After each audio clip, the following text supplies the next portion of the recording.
নেতৃবৃন্দ, উপস্থিত শ্রীপুর উপজেলা বিএনপির সম্মানিত নেতৃবৃন্দ, আসসালামু আলাইকুম। আসলে আমরা যে সংখ্যক লোক নিয়ে এইখানে আজকে কর্মী সভাটা করার জন্য আপনারা আমন্ত্রিত হয়েছেন, বুঝার কোনো উপায় নাই যে আমরা যাদেরকে ডেকেছি তারা আছেন নাকি তার বাইরের লোক এখানে আছে। কারণ একটা দল যারা জীবন দেন, বক্তৃতার সময় এক একজনে বলেন জীবন দিচ্ছি, পালিয়ে রয়েছে, ত্যাগ স্বীকার করছি, নির্যাতিত হয়েছে, কারাগারে গেছি।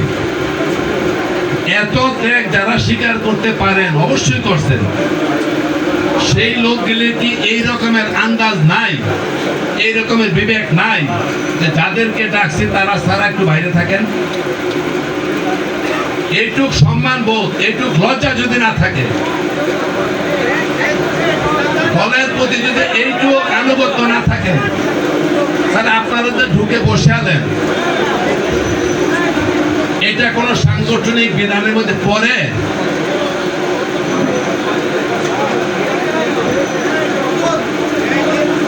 কি কারণে এত ত্যাগী, এত নির্যাতিত, এত অত্যাচারিত, এত নিবেদিত প্রাণ নেতা কর্মীগুলি আজকে আইন মানতেছেন না, কোনো কথাই শুনতেছেন না, সব ভিতরে ঢুকে বসে আছেন? এইটুক সহযোগিতা করার মানসিকতা যাদের নাই, তারাই তো নেতৃত্ব চান, তারাই তো বলেন মূল্যায়ন করার জন্য, তারাই বলেন ত্যাগের স্বীকৃতি দেওয়ার জন্য। আপনি তো রুলে মানেন না। এখন বলতে পারেন আমাদের কন্ট্রোল নাই, আমরা কি আপনাদের ধৈর্য ধরে বার করবো? এটা হয়? তাহলে আপনারা কেন বেরোচ্ছেন না? এই আর কিছু কিছু লোক আছে, এখন ছবি না তুললে মনে হয় যেন ব্যারাম হয়েছে, ব্যারাম। মোবাইল এখন পাইছে, কোন ভাইয়ের লোক, তমুক ভাইয়ের লোক, আর ছবি কাটা তুলবো, পরে দেখাইবো ভাই আমি ছবি আমি তুলছিলাম, এইটা কইরা আবার পৌঁছায়। এই রকমের লোক এখানে আছে, দেখছে না, চায়ের স্টলে বসে গল্প করে, চা খায়, পরে ফেসবুকে সাংগঠনিক আলোচনায় আমরা অমুক ইউনিটের অমুক অঙ্গ সংগঠন। হারামজাদা কিন্তু আকাম করে বসে, কথা ঠিক কিনা বলেন?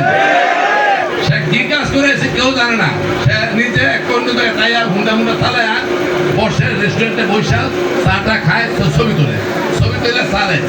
আমরা অমুক ইউনিটের অমুক অঙ্গ সংগঠন, সাংগঠনিক আলোচনা, যাদের নিকৃষ্ট কাজটা কইরা আজে বাজে জিনিস খাইয়ে নেবে, আড্ডা মাইরা কয় সাংগঠনিক কাজ আছে। এই জন্য দলটা আগায় না, এই জন্যই আজকে নেতা গড়ে উঠে নাই। পদ দিতে পারবেন, পদ দিতে পারবেন, মিলনের লগে যোগাযোগ করা, বাবুল সাহেবের সাথে যোগাযোগ করা, ওই বাচ্চু ভাইয়ের লোক ছাড়া কোনো লোকই নাই।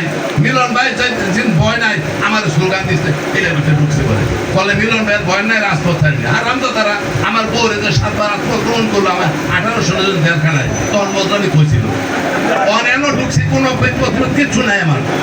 আমার কয় বলে মিলন ভাইয়ের ভয় নাই, রাজপথ চাই না। তোর রাজপথে যাইতে গেছে কেনা, তুই তো রাজপথ ছাড়তে, আমার রাস্তায় বন্ধ করে আমি আইন জানি না তোর দিকে। আমার বলে ভয় না, বলে রাজপথ ছাড়ে নাই, বাগানের ভিতরে এখন। আর আমার যখন আমার বাড়ির থেকে হ্যাঁ ধরে জায়গা, আমি যখন কারাগার আমার বউর উপর জন্য 7 বার আক্রমণ করছি 18 সনে, একটা লোক গিয়ে তো যুবলীগ ছাত্রলীগ হেন ভয় নাই যে ভাবি আগে শোনেন আমরা আছি আপনার সাথে, ভয় নাই।